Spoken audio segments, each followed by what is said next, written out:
여러분 안녕하십니까? CJB 아침 뉴스입니다. 노영민 전 대통령 비서실장이 민주당 비대위 인준을 거쳐 충북지사 후보로 확정됐습니다. 3파전이 벌어지고 있는 국민의힘도 지사 후보 경선에 돌입했습니다. 주영광 기자입니다.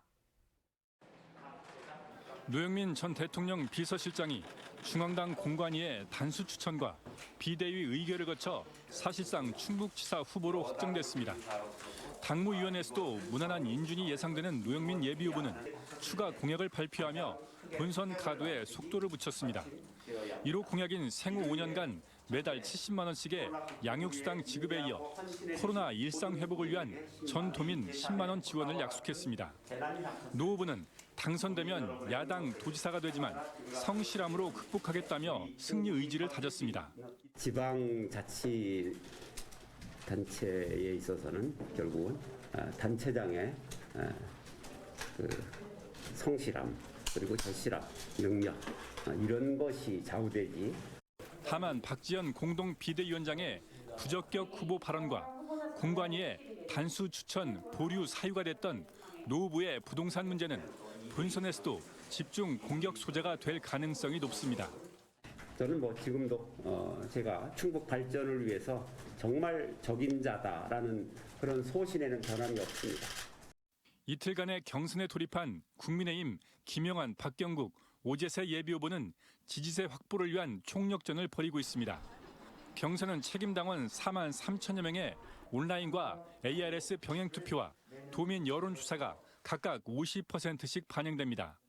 특히 당원 투표에서 청주권과 비청주권의 대결 구도가 형성돼 있어 1, 2위 간 표 차이가 박빙일 수 있다는 분석도 나오고 있습니다.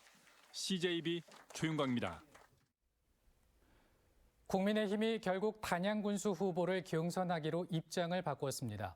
보류됐던 괴산군수 경선 후보도 송인선 예비후보까지 3명으로 결론 나면서 반발이 거세지고 있는데요. 민주당도 오늘 복수공천 지역에 대한 심사 결과를 발표할 예정인데 역시 후폭풍이 만만치 않을 전망입니다. 박원 기자입니다. 지난 13일 국민의힘 단양군수와 보은군수 공천 경쟁에서 탈락한 3명이 중앙당의 재심을 통해 다시 기회를 얻게 됐습니다. 단양군수 김광표 예비후보는 공정과 상식에 기반한 재심 결정을 환영한다고 밝혔습니다.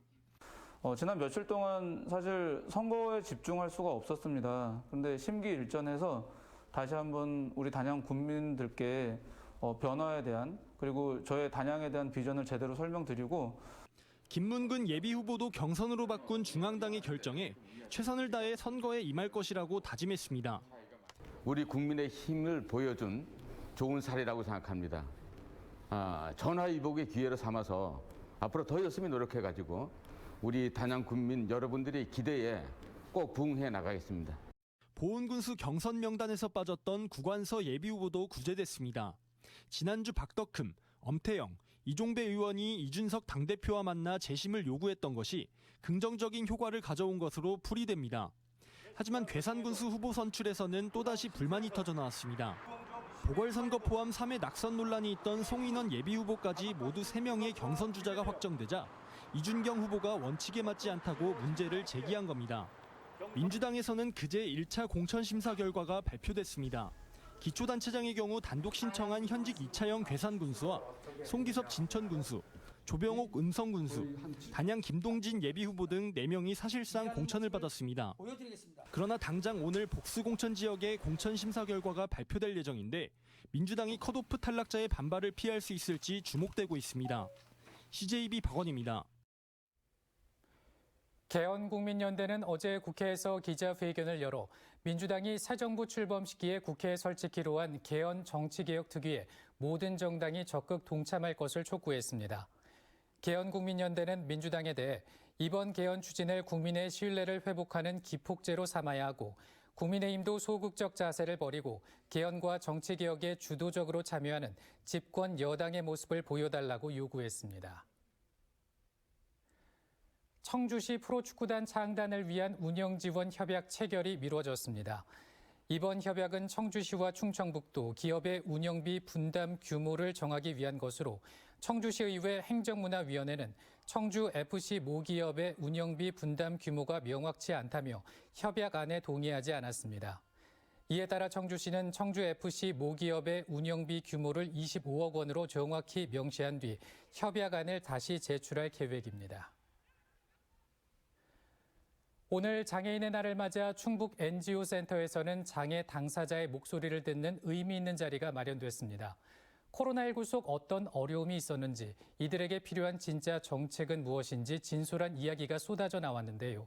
안정은 기자가 보도합니다. 충북 NGO 센터가 마련한 토론회의 주제는 청주에서 장애인으로 사는 일입니다. 장애인과 장애 부모 등 참석자 7명은 지난 2년간의 코로나19가 장애인들을 더욱 소외시켰다고 말합니다.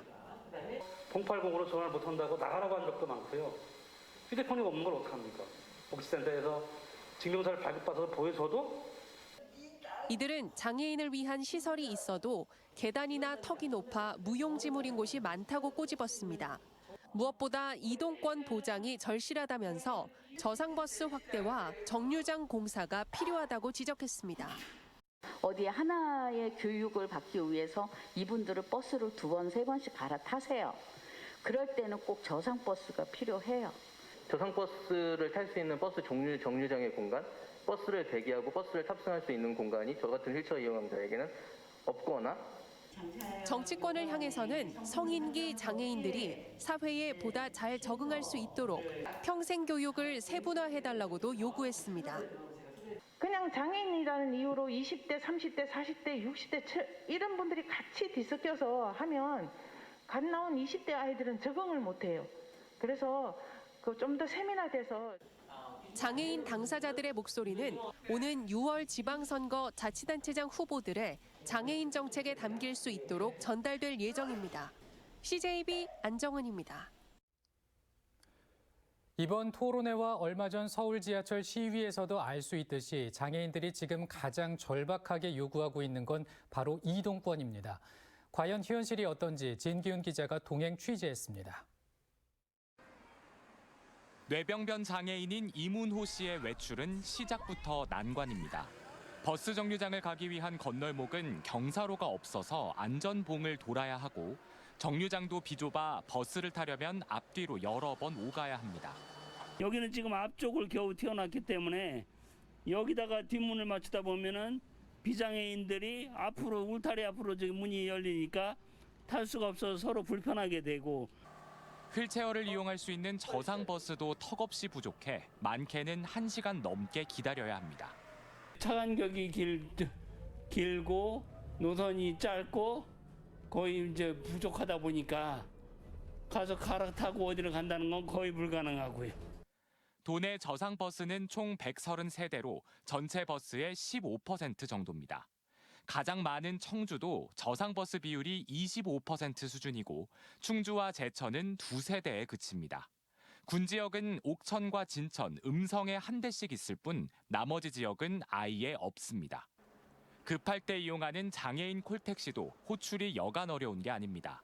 주말과 출퇴근 호출은 하늘의 별 따기고 청주를 벗어나거나 외곽으로 나가면 다시 돌아오기도 힘듭니다. 이거는 뭐 바쁜 시간이라 피해야 되고 멀리 가서 또 오래 기다려야 되고 그 이동수단 환경에 내 삶을 맞춰야 되는 거죠. 충북에서 현재 운행 중인 장애인 콜택시는 118대로 법적 기준의 60%도 안 됩니다. 괴산을 제외하면 법적 기준을 만족하는 곳은 없습니다. 장애인 등 교통약자들의 이동권을 위해 오래된 버스는 저상버스로 교체하도록 내년부터 법이 바뀌고 장애인 콜택시 법정 보유 대수도 정해놨지만 강제성은 떨어집니다. 도로의 구조 시설들이 저상버스 운행에 적합하지 않으면 저상버스로 재pen타를 하지 아니어도 된다라는 주장은 있어요. 거래도 뭐 언제까지 해야 된다라고는 되게 세세한 것까지는 할 수가 없으니까.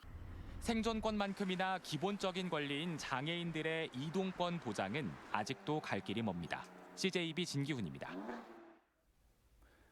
코로나 방역 조치 해제로 모임 인원과 영업시간 제한이 완전히 풀리면서 경기 회복에 대한 기대감이 높아지고 있죠.